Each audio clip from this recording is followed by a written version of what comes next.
بسم اللہ الرحمن الرحیم الحمد للہ وکفی وسلام علی عبادہ الذین اصطفی اما بعد فاعوذ باللہ من الشیطان الرجیم بسم اللہ الرحمن الرحیم وعد اللہ الذین آمنوا منکم وعملوا الصالحات ليستخلفنهم في الأرض كما استخلف الذين من قبلهم وقال تعالى في موضع آخر فلا وربك لا يؤمنون حتى يحكموك فيما شجر بينهم ثم لا يجدوا في أنفسهم حرجا مما قضيت ويسلموا تسليما وقال النبي صلى الله عليه وسلم لا يبقى من الإسلام إلا اسمه ولا يبقى من القرآن إلا رسمه مساجدهم عامرة وهي خراب عن الهدى أو كما قال عليه الصلاة والسلام۔ محترم سامعین، اللہ تبارک و تعالیٰ نے اس دنیا میں تمام انسانوں کو پیدا فرمایا ہے، وہ بے مقصد پیدا نہیں فرمایا، بلکہ اللہ تبارک و تعالیٰ نے انسان اور جنات سب کو اپنی عبادت اور اپنی معرفت کے لیے پیدا فرمایا ہے۔ کل 3 طرح کی مخلوق ہے جنہیں اللہ تبارک و تعالیٰ نے مکلف بنایا ہے: انسان، فرشتے اور جنات۔ ان تینوں مخلوقات میں فرشتے جو ہیں ان میں اللہ تبارک و تعالیٰ نے صرف اور صرف اطاعت کا مادہ رکھا ہے، نافرمانی اور معصیت کا مادہ اللہ نے ان میں نہیں رکھا۔ قرآن کریم میں اللہ تبارک و تعالیٰ فرماتے ہیں فرشتوں سے متعلق: لا یعصون اللہ ما امرہم ویفعلون ما یؤمرون، کہ اللہ نے فرشتوں کو جس بات کا مکلف بنایا ہے فرشتے اسی کام میں لگے ہوئے ہیں اور اللہ کی نافرمانی نہیں کرتے ہیں۔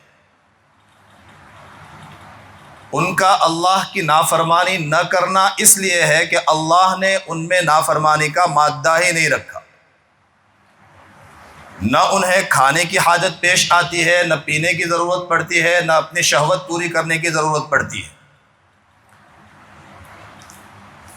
اس کے برخلاف باقی جو 2 مخلوق ہیں، انسان اور جنات، اللہ نے ان میں ہر طرح کے مادے رکھے ہیں۔ انہیں بھوک بھی لگتی ہے، کھانے کی ضرورت پڑتی ہے، پیاس بھی لگتی ہے، پینے کی ضرورت پڑتی ہے، اور وہ اپنی خواہشات اور اپنی شہوتوں کو پورا کرنے کی بھی ضرورت محسوس کرتے ہیں۔ اس لیے اصل مکلف یہ 2 مخلوق ہیں، انسان اور جنات۔ اس لیے اللہ تبارک و تعالیٰ نے انہی 2 سے متعلق فرمایا: وَمَا خَلَقْتُ الْجِنَّ وَالْإِنسَ إِلَّا لِيَعْبُدُونَ، کہ میں نے انسان اور جنات کو محض اپنی عبادت اور اپنی معرفت کے لیے پیدا فرمایا۔ اس دنیا میں انسان کے پیدا ہونے کے بعد اس کے ذمے سب سے پہلا کام جو لازم ہوتا ہے وہ ہے اپنے رب کو پہچاننا۔ جب انسان بالغ ہوتا ہے، باشعور ہوتا ہے، سمجھدار ہوتا ہے، تو سب سے پہلے اس کی ذمہ داری یہ ہے کہ اپنے خالق کو، اپنے مالک کو، اپنے پیدا کرنے والے کو پہچانے، یعنی اللہ کی توحید کا قائل ہو جائے۔ دوسرے الفاظ میں کہیں تو اپنے عقائد کو درست کر لے۔ عقائد درست ہو گئے، اس کے بعد دیگر تمام اعمال اور دیگر تمام عبادتوں کی تکلیف اللہ تبارک و تعالیٰ کی طرف سے بندے کی طرف متوجہ ہوتی ہے۔ اگر عقائد ہی درست نہیں ہیں تو پھر اعمال چاہے لاکھ اچھے ہو، ان اعمال کا کوئی فائدہ نہیں ہے۔ اسی لیے قرآن کریم نے کفار کے اعمال سے متعلق فرمایا والذین کفروا اعمالهم کسراب بقیعہ، کفار کے اعمال ایسے ہیں جیسے ریگستان میں نظر آنے والی ریت، کہ آدمی دور سے اس کو دیکھتا ہے تو ایسا محسوس ہوتا ہے کہ پانی ہے، لیکن جب پاس جاتا ہے اور اس پانی کو حاصل کرنے کی کوشش کرتا ہے تو وہاں پر پانی ندارد ہوتا ہے، پانی اسے ملتا نہیں ہے، وہ تو ریت ہی ہوتی ہے۔ تو کفار نے بھی جن کے عقائد درست نہیں ہیں اس دنیا میں جو بھی نیک کام کیے ہوں گے، کسی بھوکے کو کھانا کھلایا ہوگا، کسی غریب کی مدد کی ہوگی، ہسپتال بنوائے ہوں گے، سڑکیں بنوائی ہوگی، پانی کی پرویں بنوائی ہوگی، ان کا آخرت میں ان کو کوئی ثواب نہیں ملے گا۔ وہ یہ سمجھتے ہوں گے کہ مرنے کے بعد ہمیں پنیہ ملے گا، ہمیں ثواب ملے گا، لیکن جب آخرت میں پہنچیں گے تو انہیں پتہ چلے گا کہ جو بھی انہوں نے اچھے کام کیے تھے اس دنیا میں اس کا بدلہ اللہ نے ان کو دے دیا تھا، آخرت میں ان کے لیے کوئی ثواب نہیں ہوگا۔ معلوم یہ ہوا کہ سب سے اہم اور سب سے ضروری کام ہے اپنے عقائد کو درست کرنا۔ آج ہماری حالت یہ ہے کہ ہم بنیادی طور پر مسلمان گھرانے میں پیدا ہونے کی وجہ سے مسلمان اپنے آپ کو سمجھتے بھی ہیں، اور جو ابتدائی عقائد، ضروری عقائد ہمیں مکتب وغیرہ میں پڑھائے جاتے ہیں ان سے ہم واقف ہو جاتے ہیں، لیکن جب باہر کی دنیا میں آتے ہیں، سوشل میڈیا پر ہم ویڈیوز دیکھتے ہیں، اسلام دشمن طاقتیں سوشل میڈیا پر آ کر کے ہمارے ایمان کو خراب کرنے کی کوشش کرتی ہے اور عقائد اسلامیہ پر اپنی طرف سے من گھڑت اعتراضات پیش کرتی ہے، تو ہمارے پاس علم نہ ہونے کی بنا پر اور ہمارا تعلق صحیح اور اچھے علماء کے ساتھ نہ ہونے کی بنا پر ہمارا ذہن، ہماری فکر شکوک و شبہات میں مبتلا ہو جاتی ہے۔ آج کل بہت سے نوجوان جو داڑھی ٹوپی والے ہیں،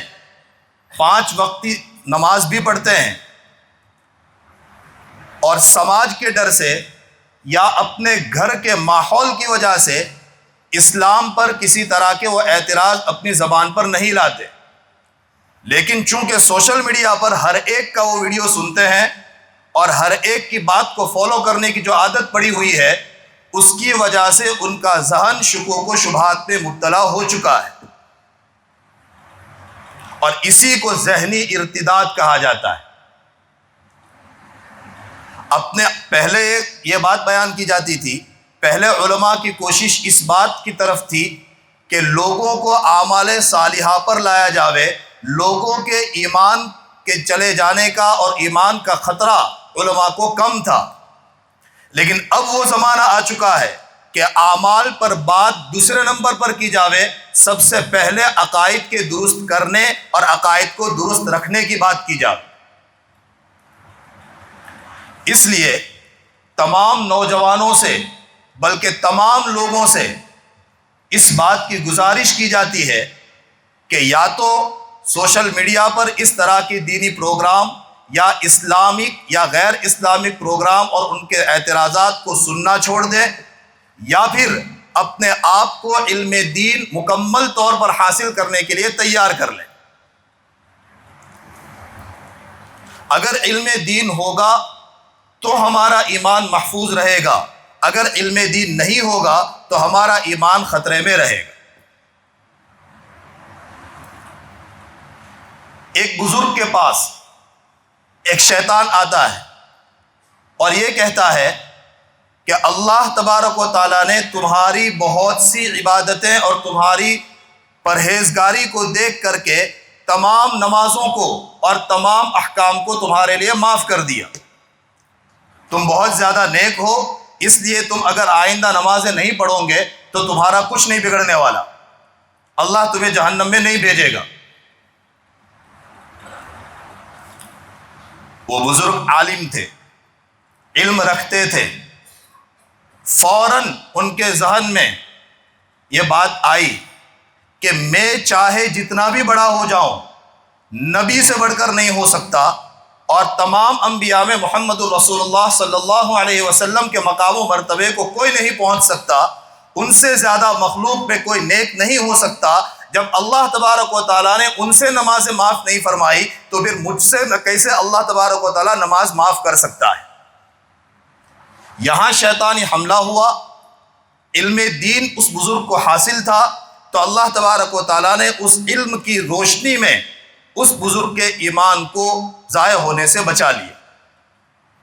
کہنے کا حاصل یہ ہے کہ اگر ہم اپنے عقائد درست رکھنا چاہتے ہیں تو یا تو اسلام پر بغیر کسی دلیل کے یقین رکھیں، یا پھر اس کے تمام دلائل کو مکمل طور پر جاننے کے لیے اپنے آپ کو تیار کر لیں، اپنے آپ کو عالم بنائیں، یا اپنے بچوں کا عالم بنائیں، یا کسی صحیح عالم سے اپنے آپ کا تعلق رکھیں۔ اگر یہ چیز نہیں ہوگی اور سوشل میڈیا پر ہم لوگوں کے صرف اعتراضات سنتے رہیں گے تو ایک وقت وہ آئے گا کہ آپ کا ذہن بھی، ہمارا ذہن بھی شکوک و شبہات میں مبتلا ہو جائے گا، اور کہیں ایسا نہ ہو کہ ہمیں اس دنیا سے خالی دامن ہو کر کے جانا پڑے اور بغیر ایمان کے جانا پڑے۔ اللہ ہم سب کی حفاظت فرمائے۔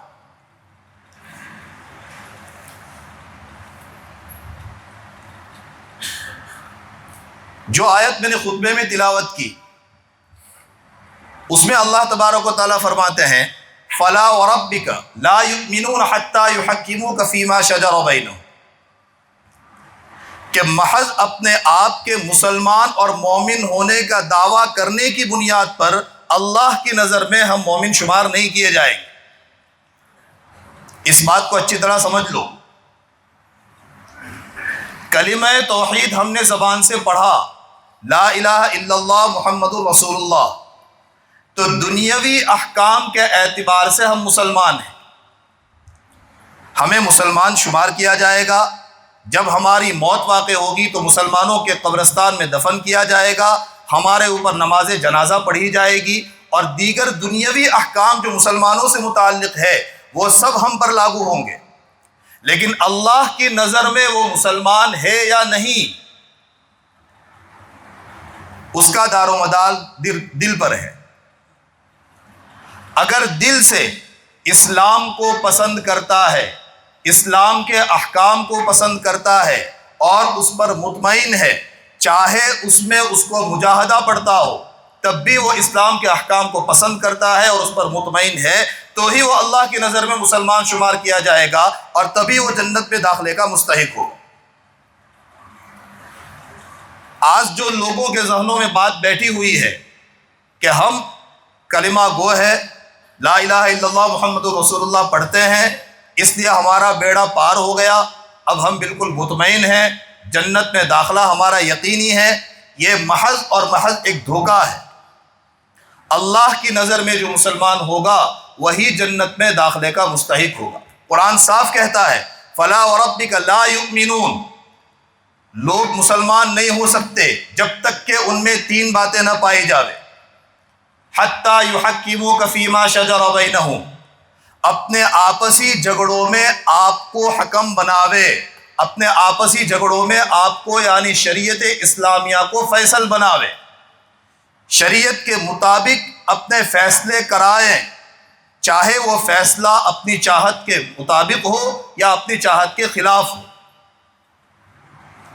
آج ہمارا حال یہ ہے کہ شریعت کے مطابق اگر وہ حق ہمارا نہیں نکلتا اور ہندوستان کے قانون کے اعتبار سے وہ حق ہمارا نکلتا ہے تو ہم شریعت کا دامن چھوڑ کر کے عدالت کا دروازہ کھٹکھٹاتے ہیں۔ یہ صفت منافقین کی ہے۔ یہ آیت کریمہ انہی منافقین کے بارے میں نازل ہوئی تھی۔ ایک مسلمان صحابی، ایک مسلمان اپنے آپ کو کہلانے والا ایک شخص، صحابی نہیں، ایک مسلمان شخص کا ایک یہودی کے ساتھ کسی زمین کو لے کر کے جھگڑا تھا نبی کریم صلی اللہ علیہ وسلم کے زمانے میں. اس میں جو یہودی تھا وہ حق پر تھا، اور جو اپنے آپ کو مسلمان کہتا تھا وہ حقیقت میں منافق تھا، دل میں کفر چھپائے بیٹھا تھا. وہ ظالم تھا. یہودی کو پتا تھا کہ اگر ہمارا معاملہ محمد الرسول اللہ صلی اللہ علیہ وسلم کے پاس جائے گا تو اگرچہ میں مسلمان نہیں ہوں، یہودی ہوں، لیکن محمد چونکہ ظالم نہیں ہے، میں برحق ہوں، تو میرے ہی حق میں فیصلہ ہوگا. اور وہ اپنے آپ کو مسلمان کہلانے والا جو منافق تھا وہ یہ سمجھتا تھا کہ اگر محمد صلی اللہ علیہ وسلم کے پاس معاملہ جائے گا تو میرے حق میں فیصلہ نہیں ہوگا. ہاں، حضرت عمر رضی اللہ تعالیٰ عنہ جو مسلمانوں کی حمایت میں اور کفار کے خلاف بہت زیادہ سخت ہیں، معاملہ ان کے پاس لے جایا جاوے تو میرے حق میں فیصلہ ہو جائے گا. لیکن یہودی نہیں مانا، زبردستی اس منافق کو کھینچ کر کے رسول اللہ صلی اللہ علیہ وسلم کے پاس لے گیا. اللہ کے نبی علیہ الصلوۃ والسلام نے اس یہودی کے حق میں فیصلہ کر دیا کہ یہ زمین تمہاری ہے. وہ جو شخص تھا وہ حقیقت میں منافق تھا، مسلمان نہیں تھا، اس لیے آپ کے فیصلے کو اس نے نہیں مانا اور وہ حضرت عمر رضی اللہ تعالیٰ عنہ کے پاس لے کر کے گیا. اور جیسا اس نے سوچا تھا، حضرت عمر رضی اللہ تعالیٰ عنہ کے سامنے ساری باتیں رکھی. یہودی نے فوراً کہا کہ ہم محمد الرسول اللہ کے پاس جا کر کے آئے ہیں اور محمد الرسول اللہ نے میرے حق میں فیصلہ کر دیا ہے، اور اس شخص نے، اس آدمی نے محمد الرسول اللہ کے فیصلے کو نہیں مانا ہے اور آپ کے پاس لے کر کے آیا ہے. حضرت عمر رضی اللہ تعالیٰ عنہ نے فرمایا تھوڑی دیر ٹھہرو. یہ کہہ کر کے کمرے کے اندر گئے، تلوار لے کر کے آئے اور اس منافق کی گردن اڑا دی. تبھی سے حضرت عمر رضی اللہ تعالیٰ عنہ کا لقب فاروق پڑا کہ حق و باطل کے درمیان فرق کرنے والے. معلوم یہ ہوا کہ اپنا یا دوسروں کا حق وصول کرنے کے لیے، ظلم کرنے کے لیے شریعت کے دامن کو چھوڑ کر کے کسی اور جگہ جانا اور کورٹ کا دروازہ کھٹکھٹانا یا کسی دوسرے قانون کی مدد لینا، یہ شریعت اسلامیہ کو اور اسلام کو دھوکہ دینا ہے اور یہ منافقوں والی صفت ہے. اس لیے مسلمانوں پر سب سے پہلے یہ لازم ہے کہ جس طرح وہ 5 وقت کی نمازیں پڑھتے ہیں، زکوٰۃ ادا کرتے ہیں، روزے رکھتے ہیں، حج کرتے ہیں، عمرہ کرتے ہیں، ویسے ہی اپنے آپسی جھگڑوں میں سب سے پہلے شریعت کو فیصل بناوے.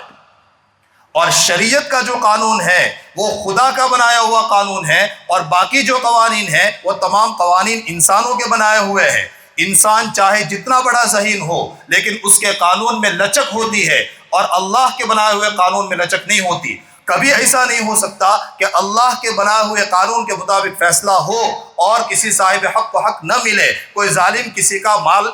اور کسی کا حق مار کر کے لے جائے.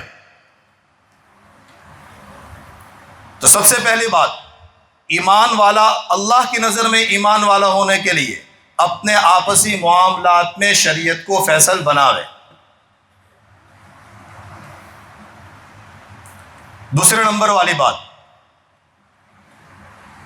شریعت جو فیصلہ کرے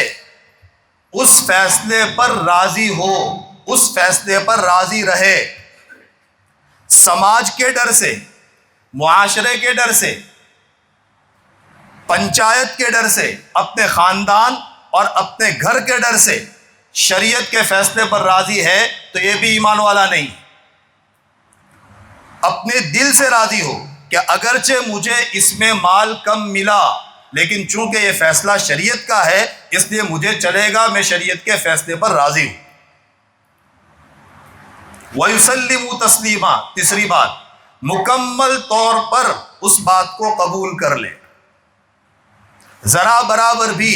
اس میں اس کوشش میں نہ رہے کہ اگرچہ شریعت تو یہ کہتی ہے لیکن مجھے جو ہے شریعت کے خلاف اور کسی دوسرے قانون کے مطابق زیادہ مال مل جائے. یہ تینوں چیزیں اگر پائی جائے گی تبھی ہم اللہ کی نظر میں ایمان والے رہیں گے. پہلی بات، شریعت کے مطابق فیصلہ ہو. دوسری بات، اس فیصلے پر دل سے راضی ہو. اور تیسری بات، اس فیصلے کو مکمل طور پر قبول کریں. اگر یہ چیزیں ہیں تو اللہ کی نظر میں ایمان والے، اور جو اللہ کی نظر میں ایمان والے ہیں، دوسری آیت میں نے پڑھی وعد اللہ الذین آمنوا منکم وعملوا الصالحات، کہ جو اللہ کی نظر میں ایمان والے ہیں اور نیک اعمال کرتے ہیں، لَيَسْتَخْلِفَنَّهُمْ فِي الْأَرْضِ، اللہ ان کو زمین میں آباد کرے گا، كَمَا اسْتَخْلَفَ الَّذِينَ مِن قَبْلِهِمْ، جیسے پہلی امتوں کو اللہ نے آباد کیا تھا۔ حاصل یہ ہے کہ دشمن اسلام چاہے مسلمانوں کو جتنا ڈراوے، چاہے مسلمانوں کو جتنا پریشان کرے، اور ظاہری طور پر مسلمانوں کے خلاف ان کا غلبہ ظاہر ہو، لیکن اگر مسلمان واقعتاً مسلمان ہیں، اللہ کی نظر میں مسلمان ہیں اور اعمال صالحہ کرتے رہیں گے، تو اللہ کا یہ وعدہ ہے کہ اللہ اس سرزمین کا مالک ان مسلمانوں کو بنائے گا۔ ہم یہ چاہتے ہیں کہ ہم اپنی منمانی کریں، صرف ہمارے اوپر مسلمانوں کا ٹائٹل ہو،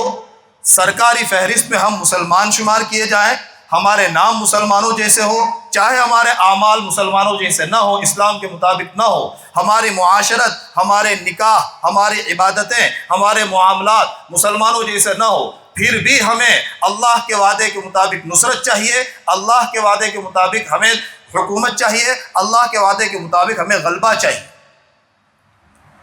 قرآن کریم نے صاف اعلان کر دیا ہے کہ جو اللہ کی نظر میں ایمان والا ہوگا، اللہ تبارک و تعالیٰ ان تمام انعامات سے انہی کو اللہ تبارک و تعالیٰ نوازے گا۔ اس لیے آج کی اس پوری بات کا خلاصہ یہ کہ ہم اپنے عقائد کو درست کر لیں، درست رکھیں، اور وہ جو عقائد ہیں اور جو ہماری شریعت ہے، اس شریعت پر اپنے دل سے مکمل طور پر مطمئن رہیں، اس کے کسی حکم کے بارے میں ہمارے دل میں ذرا برابر بھی کوئی خطرہ اور ذرا برابر بھی کوئی الجھن والی بات پیدا نہ ہونے پائے۔ اللہ تبارک و تعالی ہم سب کے ایمان کی حفاظت فرمائے۔ وآخر دعوانا الحمدللہ رب العالمین۔